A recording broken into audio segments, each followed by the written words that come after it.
Good afternoon and welcome. Bienvenidos y buenas tardes. I'm John Pfanstiel, Executive Director at VIA International, and on behalf of the rest of the VIA International team and all our friends here at VIA International and at the VIA Cafe, we welcome you to this edition of Las Noticias from the Border. This is a weekly program where we try to take a look at things that are happening in the news, maybe in the national news or maybe here in the local news, and then we try to take a look at them from the distinctive vantage of the US-Mexico border. Today, I'm very excited to introduce to you two guests, two people who I've come to know and really respect as experts in matters pertaining to the border wall, construction along the border, environmental impacts of border infrastructure, as well as flows of different kinds, right? There's, of course, environmental flows of water and other material back and forth across the border, but commercial and cultural flows that characterize our border region. And so it's with my great pleasure that I'll introduce you to Dinah Baer and to Dave Gibson. I'd invite you to join me with just a quick round of applause as we welcome them to Las Noticias from the Border. Dinah and Dave, welcome. Thank you. And I'm going to start just with a quick introduction to each of you, but I'll just ask you to introduce yourself by asking you a simple question. I think I'll start with you, Dinah, and then move on to Dave. But let me just ask you, Dinah, would you share, I've been asking people participating in this program, ¿Qué hay de nuevo? What have you been working on? What's keeping you busy? How have you been and what's keeping you busy these days? Well, I'm fine, but what's keeping me busy these days are everything I've been working on over the last few years, plus now the happy opportunity of the transition. So I basically work in two areas and then a third where everything comes together. First, professionally, I work in the field of environmental law and policy. I spent 25 years as the chief attorney for the President's Council on Environmental Quality in Washington, D.C. and oversaw the National Environmental Policy Act in that capacity, among other things. I've also been very involved with an organization here in Tucson, Arizona called Humane Borders, which provides water for migrants crossing into the desert to try and prevent migrant deaths. All of my interests about protecting life, whether it's life with two feet or 4 feet, come together at the border. And as John knows, I've been involved in fighting the border wall and the waiver of all laws through the border wall, really since 1997, when those of you in the San Diego area know the first waiver of laws was passed for that 13-mile stretch south of San Diego, very unfortunate. And then in 2005, when that waiver was expanded to the entire border. And in 2008, I helped after I left 25 years of service with the US government, I helped found a coalition which continues to this day to work against the border wall and against the waiver of laws. And now we have the opportunity on both the environmental and the human rights front and certainly the border wall front to hopefully do a major reset of this country's policies toward life and in particular the border. Yeah, thanks for that, Dinah. Yeah, I look forward to talking to you about your reading of the tea leaves, you know, as we await perhaps a new presidential administration, and also given how much activity there is right now on the ground. And I think if I'm right, you're willing to help us in a few minutes here, take a little tour and drop in at a couple of sites where there are active threats to life along the border through border wall construction. So thanks for joining us, Dinah. I so appreciate your being here.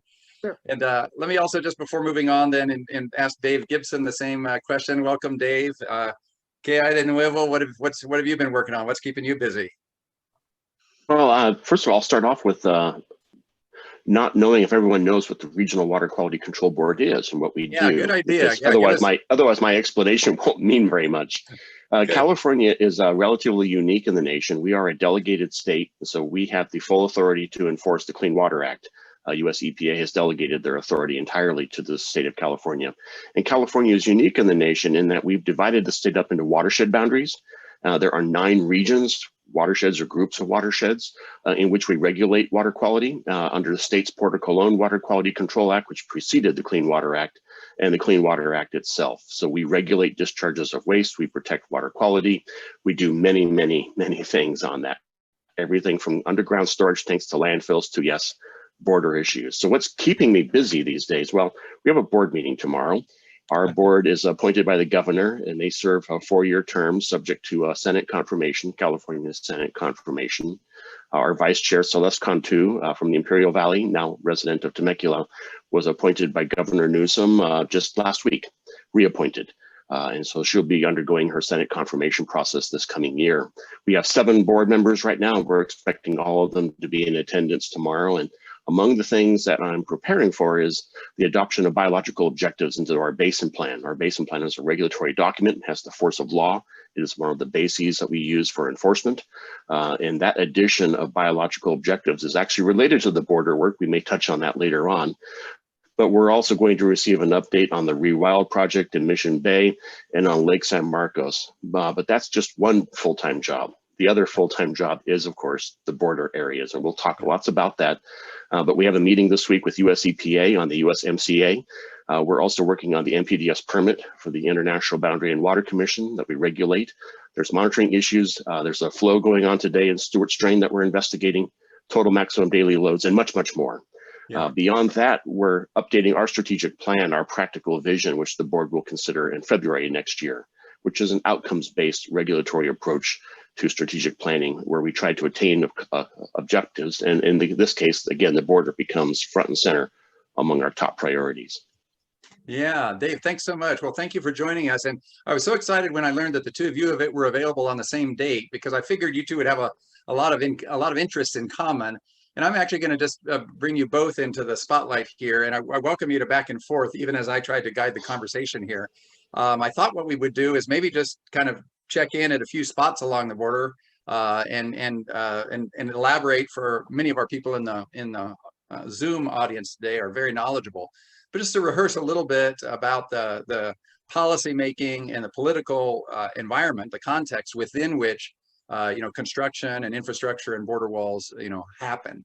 And I thought we might start with you, Dinah. You mentioned the waiver authority that predated 2005, but certainly here in San Diego became really prominent, became aware to the public in 2005.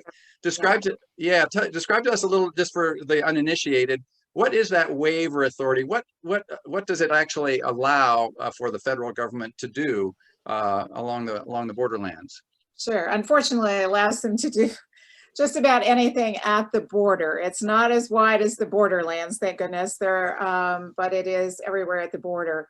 So it actually, those of you in Southern California actually have had the most experience with this, unfortunately, because the waiver grew out of the frustration of one of your former congressmen, Congressman Hunter, and Congressman Sensenbrenner, from the great border state of Wisconsin, who were, well, they do border Canada, who were upset about the number of people crossing by foot in the South San Diego. And in 1997, actually passed the first form of the waiver, allowing the then Immigration and Naturalization Service to waive both the National Environmental Policy Act and the Endangered Species Act for construction of 13 miles of border fence, as they called it, south of San Diego, essentially the Friendship Park area. I was part of the Clinton administration at that time, and fortunately a number of political officials, including my boss, but other cabinet secretaries, including, this was before DHS, but including the law enforcement components, vowed not to use that waiver. And then some of you will recall, the California Coastal Commission fought that wall off for several years. Then after 9/11 and 2005 rolled around, and the frustration on the part of the proponents in Congress, proponents of the wall, grew, and they expanded that in the context of the Real ID Act that was going through Congress. And they wrote a waiver that originally allowed the Department of Homeland Security, which had been formed, of course, after the 9/11 tragedy, originally allowed DHS to waive everything, including the Constitution. Fortunately, that part, the Constitution, was taken out, but the waiver as it was passed and signed into law allows the Secretary of the Department of Homeland Security to waive all laws, and I do mean all laws, not just environmental laws, for construction of border barriers and associated roads, lighting, and other infrastructure at the border. Most of the laws, all of the federal and associated state and local laws, including California's delegated Clean Water Act, have been waived for border construction, as have some of the basic administrative laws, all the historic and cultural preservation laws, including laws protecting Native American sacred sites and human remains. The Religious Freedom Act has been waived. And earlier last year, we actually saw Catholic Diocese in Texas starting to litigate that. Congress fixed that immediate problem, so that didn't occur. But virtually any laws can be waived. And Dinah, this waiver authority, as you said, is exercised by the Secretary of Department of Homeland Security. It has to do with the construction of border barriers. So it doesn't detail a land mass, within a certain number of miles of the border, but rather pertains to specific construction infrastructure projects. Is that correct? Yes, that's correct. It's been used for roads that connect to the border. I'm not aware of its use anywhere, say about 10 miles north of the border. During the Obama administration, Border Patrol, at least in Arizona, actually started to, on their own volition, comply with some laws for a few small road projects. But then when the current administration came in, that ended, and they are only relying on the waiver for very expedited construction. And to cut to the chase, because I know the last number I heard was 18, but I gather there have been many waivers issued by this. We're up to about 49, as I recall. Under the Trump administration. Yeah. They cumulatively speaking, they have reissued many of the old waivers out of concern that somebody would say they expired. And in fact, the state of California litigated against the waivers very vigorously, among other things, alleging that they had expired. And so they've reissued all the old ones and issued a lot of new ones. Gotcha. It basically covers the whole border. Well, I'm interested to have you take us to a site or two where waivers are in effect and the implications and impact of that. But maybe let me ask Dave first about how has the waiver authority across your years of managing the water flows and the environment here along the San Diego-Tijuana border, has that impacted and complicated your work from a regional water quality perspective? Or how does your agency interact with the federal government when it comes to this authority that the federal government has along the border? Yeah, there's a couple of things to say there. First of all, it does govern the construction activities. Yeah. That I think is relatively specific, and it's California's position that it doesn't cover necessarily maintenance or operations. We also view it as covering activities at the U.S. international border itself, although we are aware that Customs and Border Protection have attributed that it can cover basically any of their activities, however many miles north of the border we're talking about. So they have a number of checkpoints that they've established, which have tended to start off as a few trucks at the side of the road, then it becomes a few trailers, then it becomes some buildings. And for us, this concerns wastewater disposal eventually, as well as other issues and discharges. So they constructed a large station in La Posta. They constructed it in a high groundwater location. So they had to basically submerge their storage tank under groundwater, which is not the way you build actually subsurface treatment systems. And they also filled in waters of the United States wetlands, which from a floodplain perspective, I could have pointed them to a location only a few miles away that would have been well above groundwater and not in the floodplain. But it wasn't next door to the diner, which is exactly why they chose this location. So they have attributed broad authority that we don't actually agree with. Yeah. And it hasn't encouraged very smart planning, to be quite frank. We have found, though, that Department of Homeland Security and Customs and Border Protection in particular have nonetheless been willing to work with us on things like mitigating impacts from ephemeral drainages that they fill to build roadways, and they have tried to avoid some sensitive areas. They remind us constantly they don't have to. They're just doing it because they're good citizens, and we appreciate that cooperation. And their contractors have been effective in some areas for things like construction impacts and erosion control. When they did massive fills of Smuggler's Gulch and Goat Canyon, they created basically artificial slopes that weren't adequately vegetated or protected. Anywhere else in the region would have resulted in at least thousands, if not hundreds of thousands of dollars of fines for the types of runoff issues that they ended up having. We could not take that action with them. They did nonetheless correct those issues. Where we found we actually began to have problems, though, was some of that legislation also mandated that the activities include training of military personnel. So they brought in National Guards men and women to install stormwater BMPs. Apparently, this training didn't actually mean train them to do it right. It meant turn them loose with straw bales, and they built mini fortifications with them. And by that, I mean they deployed straw bales in a way that no construction site operator has done in 20 years because it channelizes the flows rather than stop the flow. Yeah. To put it simply, you strip the straw bale apart and spread it all over the hillside. You don't build walls with it. Well, they built walls. And so the contractor actually had to come back in, tear everything out that they did and replace it. So the long and short of it is that we view it as problematic because it doesn't encourage good planning and good BMP implementation.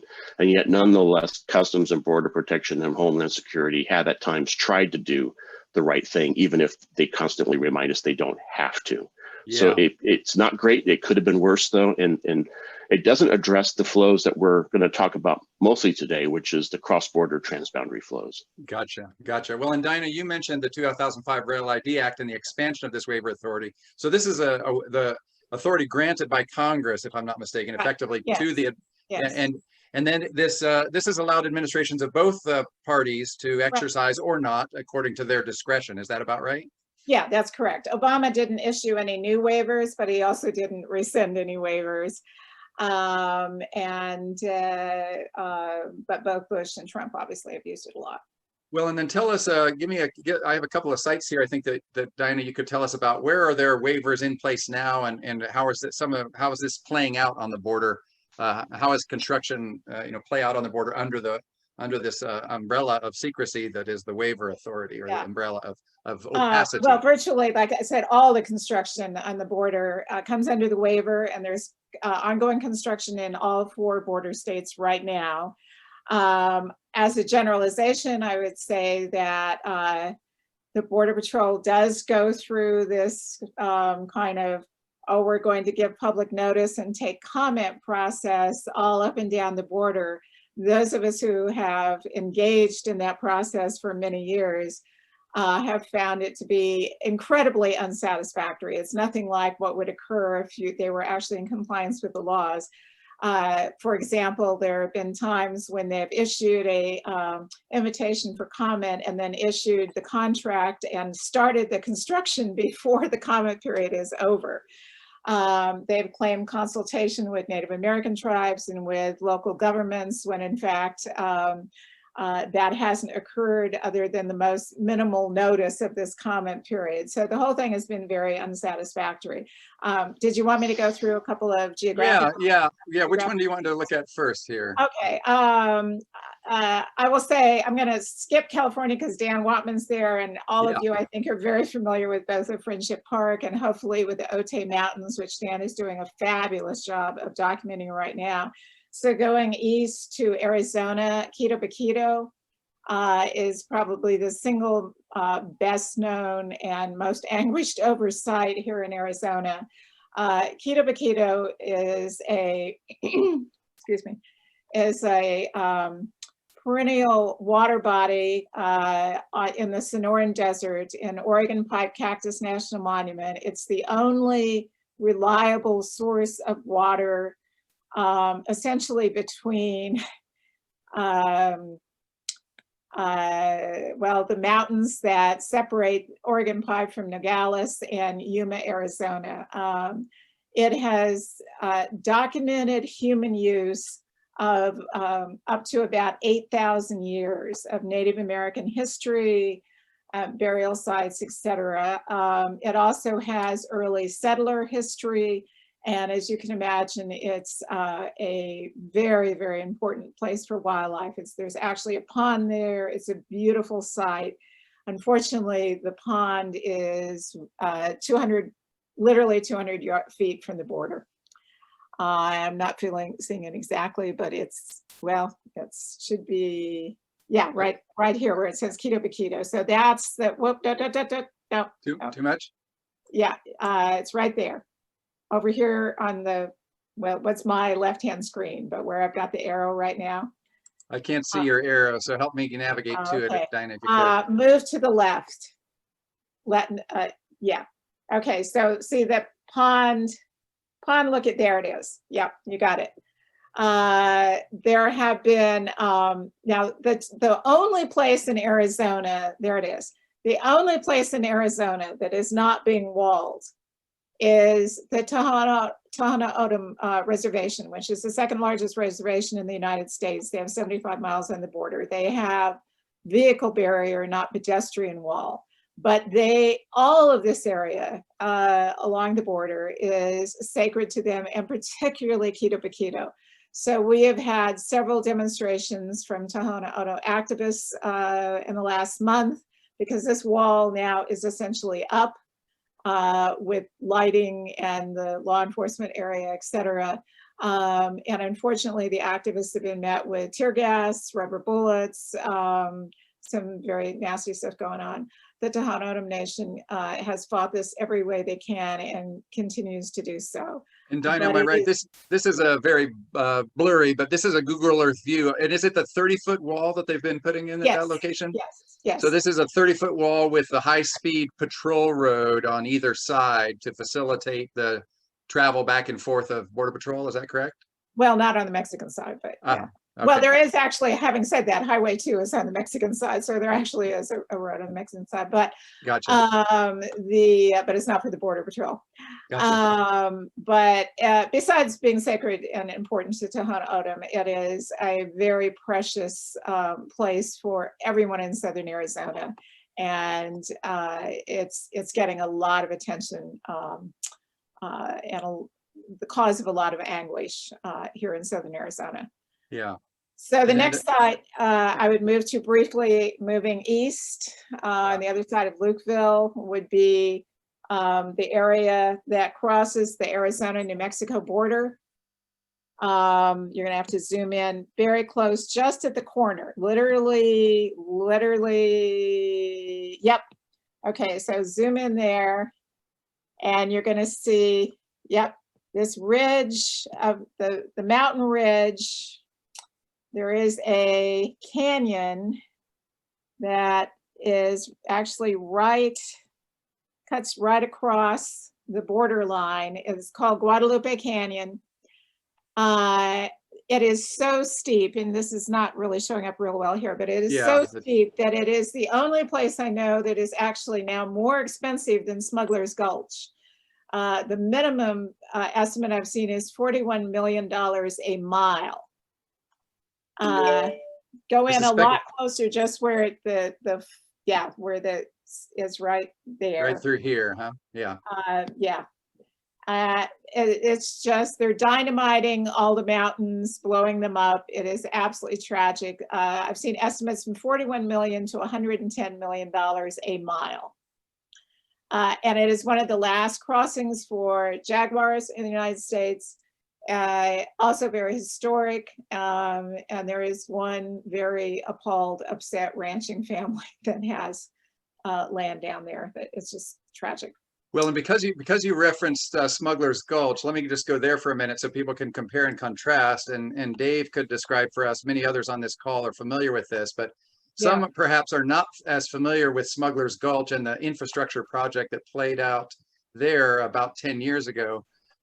Dave, would you describe, here's a view of Smuggler's Gulch. Would you describe the infrastructure project and the building of the double wall through this terrain?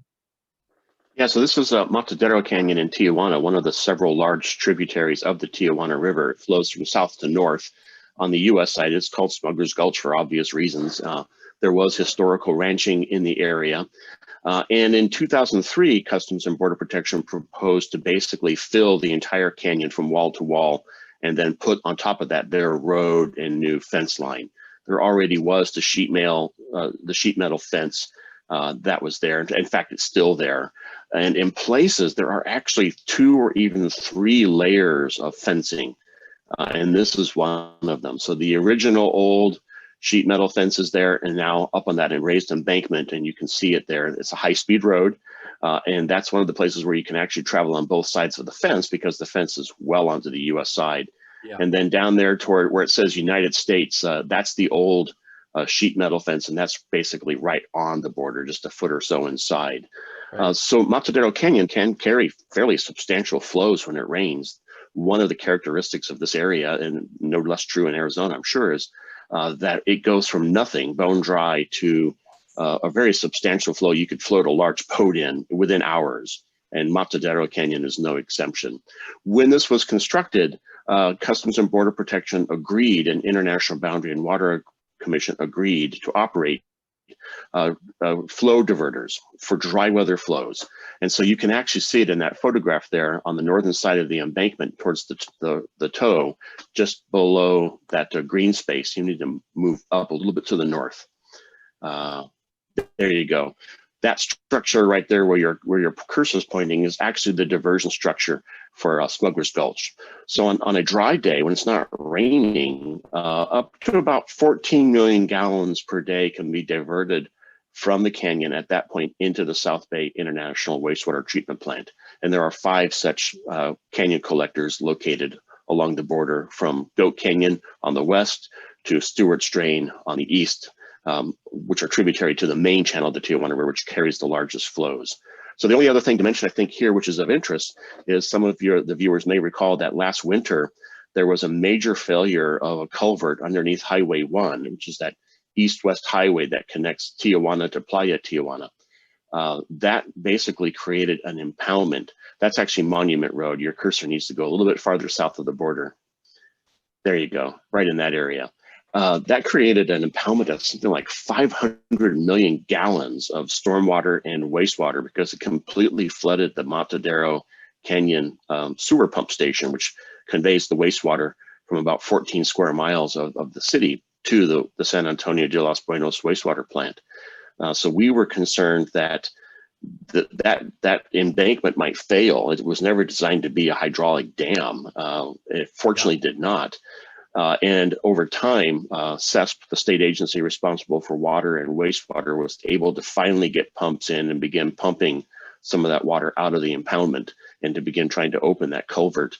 Fortunately, the good news in any of this is that pump state, that canyon collector, either intentionally or accidentally, they were only releasing as much water as that canyon collector could capture. Gotcha. So for months while they diverted, until it rained, we were able to capture nearly all of that water and send it to the wastewater treatment plant for disposal. Otherwise, it would have made its way down the Tijuana River and out to Imperial Beach in the ocean. So those canyon collectors, and this is the point I really wanted to make, work when they're operated properly. And it is the basis for the approach the Water Board wants to see replicated along the border. And while this may not be a Customs and Border Protection priority, it is our priority for protecting water quality and beneficial uses in the lower Tijuana River watershed, where there are a number of important values that should be protected. So there's a lot more to talk about all that, but I'll leave it for right now. But that is basically one large fill. There was eventually mitigation paid for the lost habitat.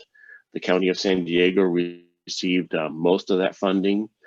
They've used it for several projects to improve conditions in the Tijuana River Valley, which is a major recreational regional park the county operates. And some of that money is now going to the construction of a campground down there. So more people can access the valley and appreciate it. That is a somewhat controversial project, but from the Water Board's perspective, bringing more recreational beneficial uses to that valley is important for the long-term valuing of that place by the public, so that they don't just regard it as a no man's land that should be armored like the border with East Germany. I want to talk to you more about, that. I'll leave it there for right now, but the recreational beneficial use is one of our very top priorities throughout the region, and it's very important in the Tijuana River Valley as well. Yeah, and so Diana, you're suggesting it's an analogous project to fill this canyon here near the New Mexico border? Yeah, well, even more expensive. And Google's not really picking the canyon up very well. If anybody's interested, I have drone footage, but It's small. It's, I think, a little smaller, but it's similar in the very, very steep canyon, which they're essentially trying to obliterate. Yes. It's 4.45 miles, and it's going to take them over a year. And like I said, the minimum estimate is $41 million a mile. As I recall, Smuggler's Gulch was $19 million a mile. So, you know. Well, and you've both mentioned now this question of appropriations and mitigation, and I'm interested to chat with you a little bit about that, both because there's been controversy about the appropriations for border wall construction as the Trump administration, failed to get acts through Congress and therefore had to kind of go to extraordinary measures. Dinah, say a little bit about how has the Trump administration actually managed to fund? And it's not because sometimes they're undertaking new projects like those that we just looked at, but they're also replacing walls. We'll talk about Friendship Park in just a minute in this regard, but they're replacing existing barriers with these new 30-foot barriers. Where are they getting all the money for that, and how have they managed to? And then we'll flip to the question of what are they doing in terms of compensation or mitigation. But where are they getting all the funds to do all this? That'll be a short subject.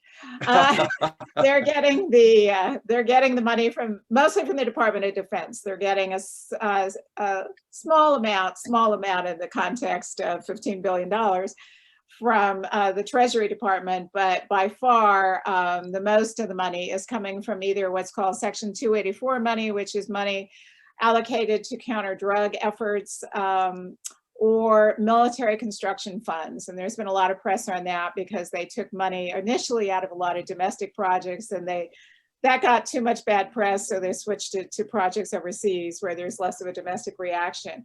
The Ninth Circuit Court of Appeals District Court in California and the Ninth Circuit Court of Appeals, which sits in San Francisco, has consistently ruled that is illegal. The Supreme Court lifted the injunction because the Ninth Circuit issued an injunction saying you have to halt all the construction, which would halt most of the construction except for construction in Texas is being funded by appropriated funds.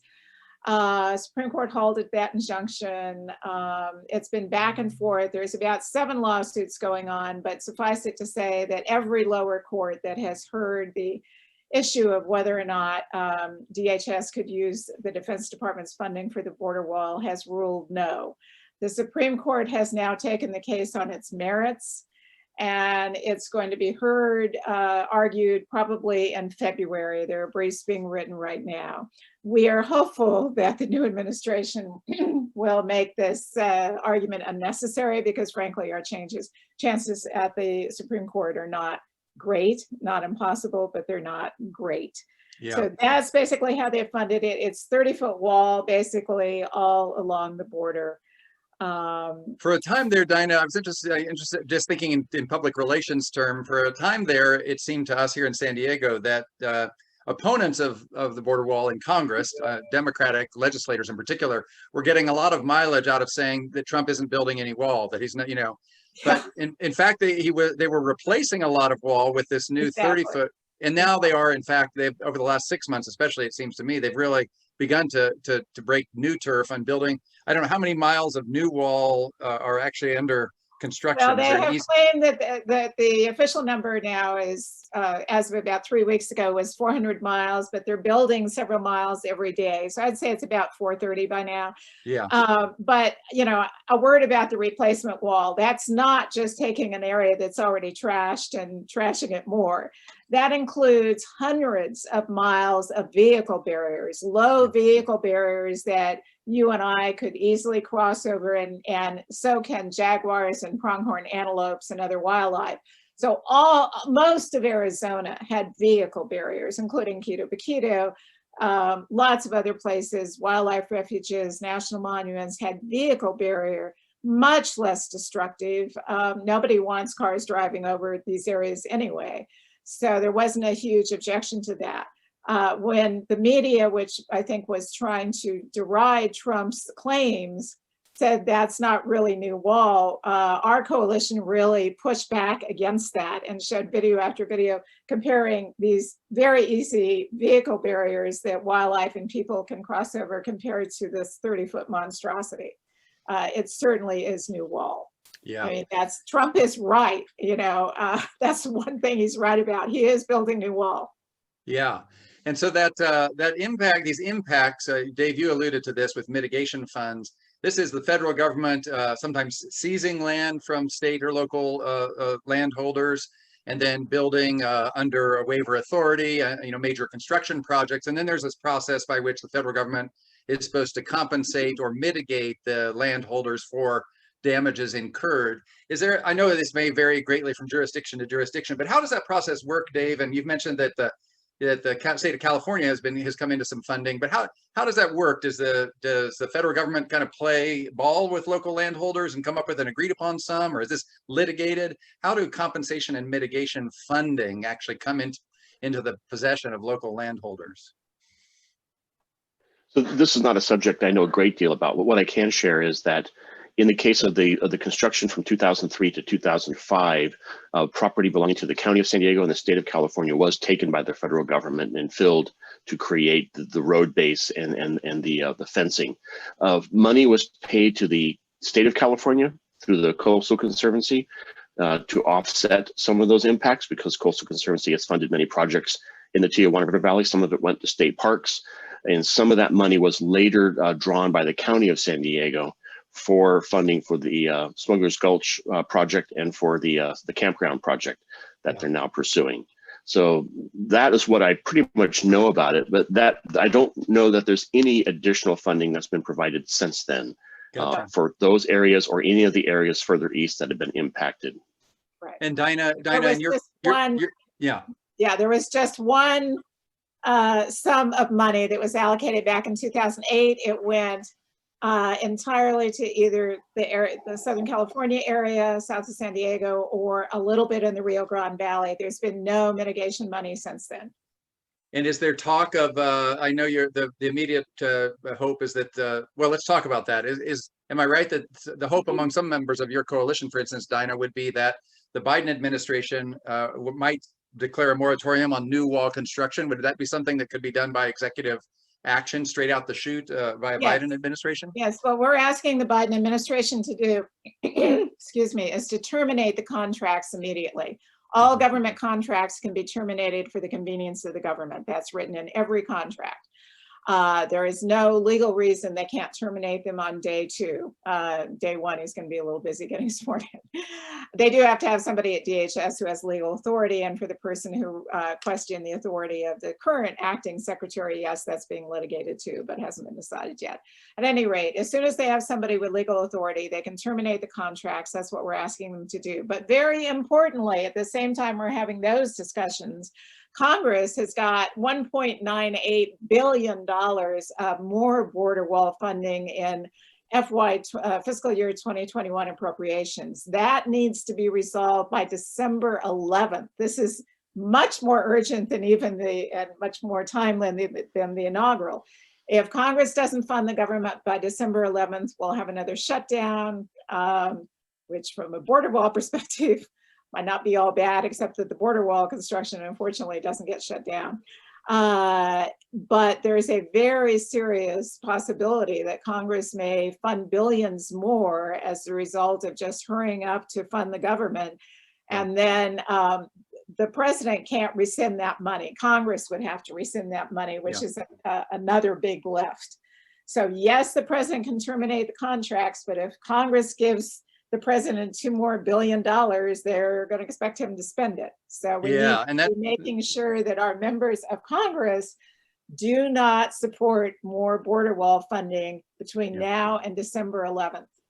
Gotcha. Thank you for that. Yeah, we've talked about that on previous editions of this program, of the fear that even if a Democratic administration comes into play, or Congress, if they choose the same old playbook, which is just building and hardening on the border, right, presumably to secure some hoped for legislative outcome with comprehensive immigration reform. Well, that doesn't do us much good here on the borderlands, because all we ever get is more and more, more. And this is not even tied to that. This is just in there appropriations. Yeah. Gotcha. Yeah. It's a small, tidy sum of how many billions of dollars was it? 0.98, about 2 billion. Yeah.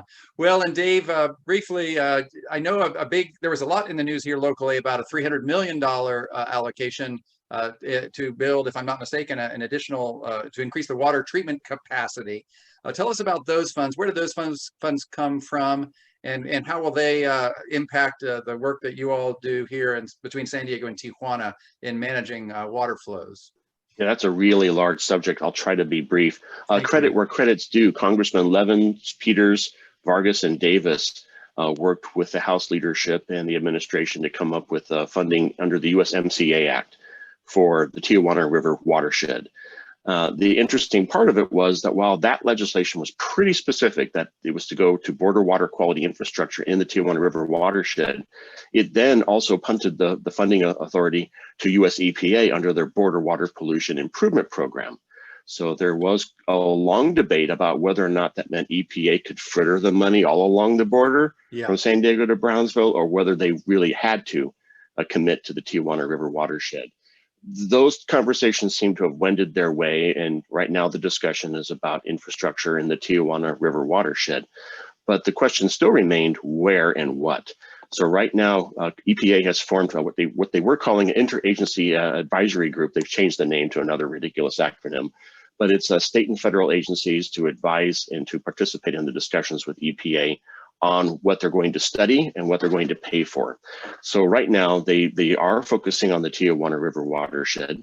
We are asking the water board, that is, and about 16 other state and federal and local agencies have asked them to focus on US side management measures and infrastructure, rather than to fund long deferred maintenance in Tijuana or long deferred expansion in Tijuana. Those are very important. Tijuana deserves to have a wastewater system commensurate with its needs for a 1.8 million person city. But that should not come from one-time funding solutions from Congress. And on the other hand, we've seen a long-time need for US side infrastructure like the one in Smuggler's Gulch that work. So that's what we adopted. The board adopted a resolution last December, a year ago now almost, recommending, and that has been our recommendation since. We just sent another communication to EPA saying, yes, there are options we should explore all through the watershed from Tijuana down to the river mouth, but there are other instruments to pay for other infrastructure in Tijuana, like the North American Development Bank loans or the Border Water Pollution Improvement Program future funding years. And there's the Border 2025 program. There are international mechanisms that have a long track record and acceptance in Tijuana that build on the already proven investments there. The USMCA funds we think should go to the US side. And what, you ask? Well, our first recommendation was a main channel diversion system that's analogous to what's done in the other canyons in a smaller scale, something that we thought could capture 163 million gallons per day, run it through a treatment plant at the South Bay International Wastewater Treatment Plant, basically adding on to it next door to it or expanding the existing plant, and then discharging the effluent, the treated effluent, out the South Bay Ocean outfall 3 miles offshore, about 400 feet deep into the ocean. That's an established outfall. It's vastly under capacity right now. It's designed to actually discharge up to 300 million gallons per day, and it's barely doing about 35 million gallons per day. So we based our sizing on the available ability to discharge out that pipe.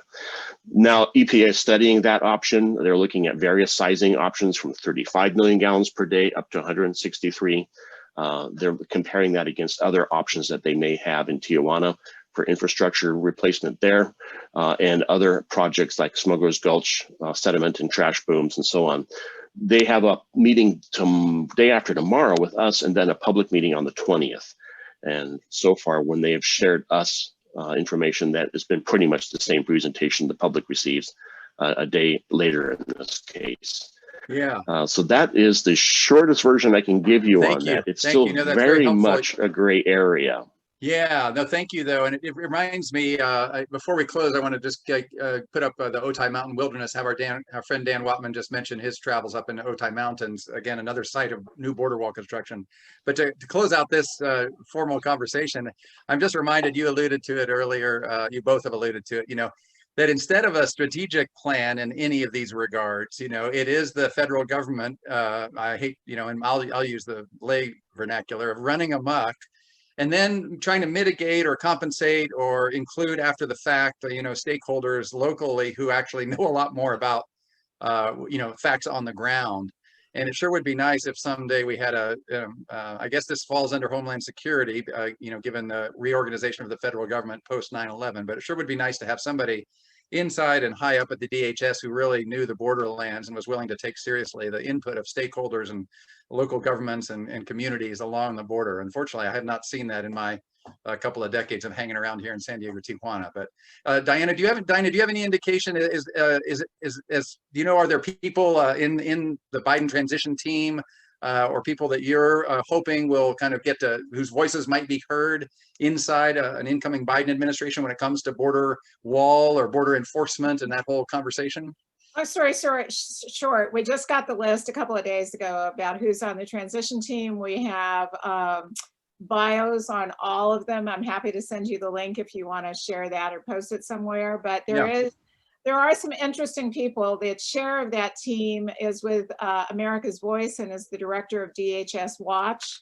There's an ACLU attorney, I think actually maybe from San Diego. I don't have it right in front of me right now, but Andrea Forrest. There are several, former activists or activist types, as well as a number of people who work for DHS under Secretary Jay Johnson in the Obama administration. Yeah. So yeah, getting that advisory team up and then the key appointments into these key decision-making positions will be interesting to follow. I can't thank you enough, Dave Gibson, Dinah Bear. I do want to, just before formally signing off though, just put up on the screen and ask our friend Dan Wapman if he's still with us to just kind of just give people an overview of or a glimpse of, you've been out, Dan, traveling out here in the Otay Mountain Wilderness. Mm-hmm. Tell us what you've found most recently on your most recent trips up into the wilderness. Sure. Do you want me to share the screen? I have some pictures. Yeah, let's do that. I think we need to. You've got co-host. Are you able to share, Dan? Yeah, it just tells me that it'll shut down your screen sharing. Yeah, go for it. Okay. I wanted you all to hear from Dan because Dan, as much as anybody here in the San Diego Tijuana region, is tracking border wall construction both out in the Otay Mountains, but also we are anticipating announcements that they'll soon be replacing the border walls at Friendship Park. And so anyway, Dan, go ahead and tell us what these images you're showing. Yeah, so like John said, like you started to show with the Google Maps, it's in Otay, which is at the eastern edge of San Diego, Tijuana, right at the border, obviously. And it's right next to the Otay Mountain Wilderness Preserve. And it's right next to it, it's a US designation. So it only ends because the border is there. So the same flora and fauna that you find in the reserve is what you find right where they're doing all this construction. And this is included in what Dinah was talking about, that it was ruled illegal by the lower courts, but the construction was allowed to be continued by the Supreme Court. And they've pretty much finished the whole thing. If you can see this picture off to the, well, I think it's the left, it's my left, where there's a wall coming up the hill. That was just put in this year. And on the other side, there's a wall coming down the hill. And that wall actually goes further east 2 or 3 miles. They've constructed all of that. And they've actually, that's the primary wall, but in some areas it's 30 feet high, some areas it's 18 feet high. And that is pretty much done. And then they started the secondary wall, which I have a picture of. Hopefully, this is the trench that they're building in the hillside. This is the secondary wall that they've started. They've done 4 or 5 miles of the primary and the secondary. For some reason, they switch back and forth. Sometimes the primary is 30 feet high and the secondary is 18, and sometimes it's the other way around. I don't know why. This is, you can see the primary and the secondary one. And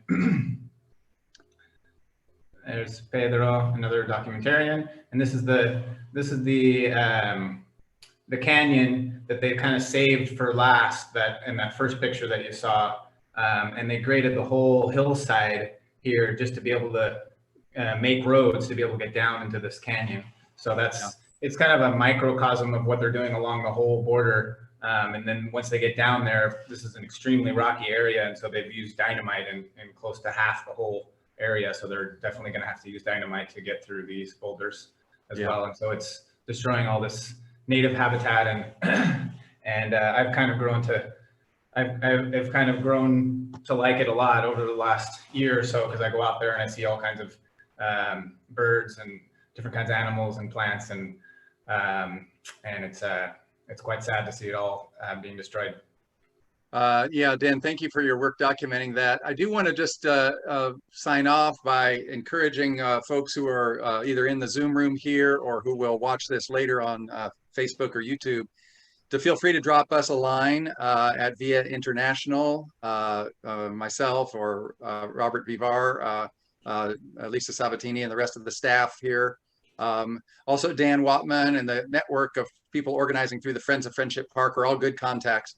And I'll grab a couple of links from Dinah and Dave afterward and circulate that to our list so that you all can follow through on some of the detail. I know we only got to scratch the surface, but boy, the other thing to just close out on for my part, and then we'll open it up for questions here in Zoom, is that you've all seen now images of these 30-foot walls, and that's what we are told to expect to go in at Friendship Park. We just don't know exactly which parts of Friendship Park and whether there will be accommodations to the design either in the primary or secondary wall at Friendship Park. This is another one of these instances where Department of Homeland Security contractors are now busying and preparing to replace walls, but there's no transparency. The public has no way of knowing what the design will actually look like. So you'll hear more about that from us in the coming months, because it does appear that they're soon going to replace the walls at Friendship Park.